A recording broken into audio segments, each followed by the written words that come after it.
bazı malumatlara göre onu millet içinde başka bir adını kullanırdı, Yeşil Cami. Niçin Yeşil Cami? Bu caminin tepesi yeşil kerametin kapalıydı.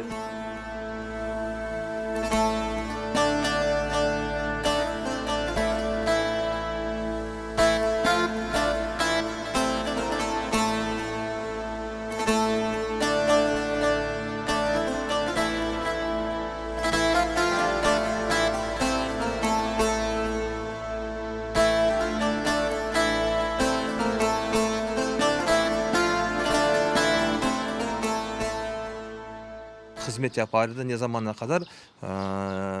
Kırım, Yekaterina zamanında Rusya koşulduğu zaman bu camiye bizim malumata göre Knyaz Potemkin degen onun adamı bu camiye Ermenilere hediye olarak bahşiş verdi.